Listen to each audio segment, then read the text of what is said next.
Iranian teenager dies after hijab law confrontation. The death of 16-year-old Armita Geravand in Iran has sparked outrage and concern over the country's strict hijab law.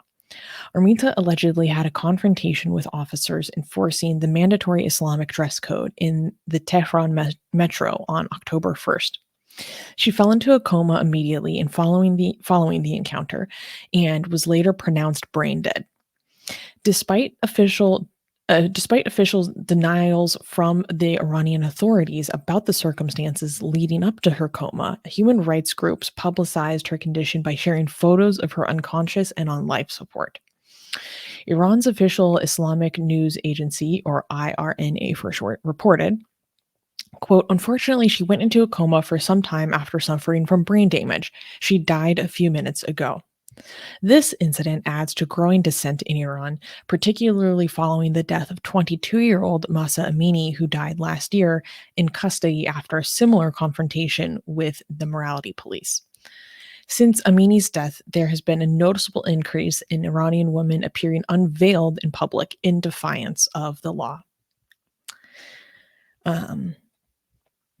So this is absolutely heartbreaking new news. Obviously, this is very important for us to talk about because we have been giving updates about Armita's case, and this is the unfortunate end of her story.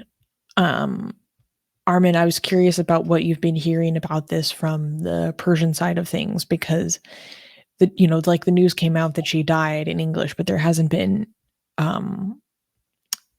much more information beyond that. Right. So, first of all, some people are suggesting that she died earlier, but they were waiting for the Israel-Gaza news to, they wanted to release this news at the time that a lot of people are distracted with other news, to announce it at the time that it will have the least effect. And I just wanted to make sure that people understand that this was the Islamic Republic killing another girl, right? Because the government is trying to spread a lot of misinformation to spread doubts again about what the accusation against the Islamic Republic is. And I just wanted to give you the reasons, and I make sure that everyone understands why everything points to this being another murder by the Islamic Republic, right? So, first of all, we have eyewitnesses that even the Guardian also interviewed eyewitnesses that mentioned that there were what we call hijab bonds, which is the new enforcers of hijab laws in Iran, right? So they dismantled the morality police, which is Gasht Shard, but they brought something new instead, which is called hijab bond, which means like hijab guards. So people whose sole job is to focus on the hijab and enforce the hijab rules. So apparently they were a physical, based according to eyewitnesses, and again, that's not the only reason why we're saying this is what happened. According to eyewitnesses that the Guardian interviewed, they smashed their head against something, and that's what caused her death. The government is saying that a 16-year-old athlete. She's like an athletic person as well, and she's so young, and her blood pressure just dropped, and that's the reason the government is officially telling us that she was just walking healthy, no problem. 16-year-old young athletic woman. I think she's in taekwondo as well. She was athletic, but then her blood pressure just dropped and she went into a coma for 1 month, and now she's dead, which is very rare for a 16-year-old for something like that to happen. But the eyewitness on the ground says that no, they smashed their head into something, and that's what killed her. Another reason, and again, this is not Iranian media, this is the Guardian, right? Another reason why we know that this was the Islamic Republic killing another girl is because as soon as this happened, they arrested, like just a little bit after, They arrested the parents, and they also arrested the journalist trying to investigate this, which is weird. If this is, why would you do that? The journalist trying to investigate what happened here got arrested, and the parents got arrested. So it makes no sense. It makes no sense. Why would you do that, right? If this was just a natural death, right? Another thing is that they don't let anybody to come investigate the body. There is nobody has, other than the government, they don't allow people to come investigate the body and figure out what happened. They just put the narrative. Nobody has access to her. If the narrative that they were giving us is true, why is nobody allowed to come and investigate the body? Like if there was, because if there's no head trauma or if there's nothing, we'll give people let people come and see, let investigate it, let doctors come and investigate, let them come and take pictures of the body. But you're not doing that, which is obvious. Like, I mean, what? Tell me, what other narrative could you have? What other reason could you have to hide this? And the entire hospital, by the way, this month was completely surrounded by security officers. Nobody had access to the hospital. It was completely closed off from anybody, which again, it's obvious what's happening here, right? Then another reason why this was the Islamic Republic, another evidence for why this is Islamic Republic, is that they didn't release the camera footage. They released the edited version of it. Like, and they give you no reason for why don't you give us the uncut version. Like, you ask them, if the narrative you're telling us is true, why the only videos that we have of what happened that day, cut versions of it? If you're not going to release the full footage of the camera footage, at least give us a reason for why you're not giving us the full camera footage. But they're just only giving you the cut version, and they're not even giving you a reason for why if they're not releasing the full version. So it's pretty obvious what has happened here. It's pretty obvious. I mean, I don't know what else to say. Like, if anybody else has any skepticism, I mean, skepticism is always good. Nothing is 100%, but sometimes the evidence makes one scenario so likely that it doesn't make any sense. There's no justifiable reason for us to come up with any other narrative other than this was another murder by the Islamic Republic. But yeah, let me know what you think. No, I completely agree. What has been the reaction to this?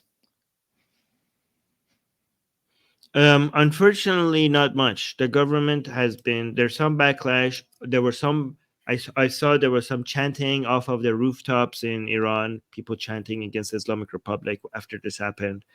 I saw news coverage of this, but it's nothing like Mahsa. Like, I think the government in Iran has learned exactly what to do right now. They have the experience to try to manage the reactions to events like this. So they have become very good at it, and it shows. The reaction to this has been very, very small compared to something like Mahsa. Mm-hmm. Yeah. So I'm not saying we won't have other protests. Like, people say it will happen again, because every time people think that was the last one, at some point something bigger happens. So another wave of this revolution will probably come at some point. But right now, the government has the upper hand, and they are becoming very effective at managing the situation. And this did not get even close to as big of a reaction as Mahsa. Mm-hmm. Yeah. Yeah, and now also, by the way, they are not letting, the government has the body, and as Mariam is saying, her family isn't allowed to see the body. They're burying it themselves. They're not allowing any ceremonies for her. They're completely managing the situation. nobody has access to the parents don't have access to the body of their daughter, and this is, the burial, everything is completely being managed by the government, and no events are allowed surrounding this. So they're not even allowed to mourn the death of their daughter properly because of it. That's heartbreaking. Yeah. Well, yeah, but yeah, so look, she just collapsed, people. She was just no problem. She was just collapsed, and it's so stupid. I mean, the excuses is just insane. The excuses they have for everything. I mean, the narrative is so, it's unbelievable. And what gets me is like, killed for what? For what? For not wearing a hairscarf. I know, but like it's just for Islamic dominance. Yeah. Control.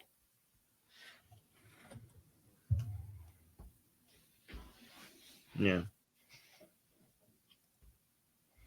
So that this regime can have their disgusting death cult. So that their beloved Mahdi can arrive again. It's a death cult. Yeah. By the way, this is we should have a picture of her. This is her. Yeah. That's Armita. Killing children and girls because they love death more than life, and they're proud of it and they celebrate it.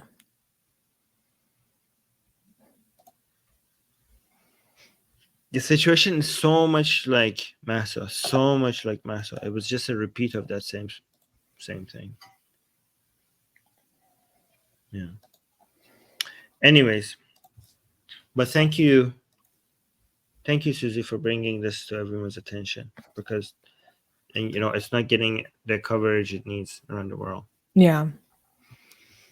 Yeah. This was yeah. It just brought me back to exactly where I was when Mahsa died.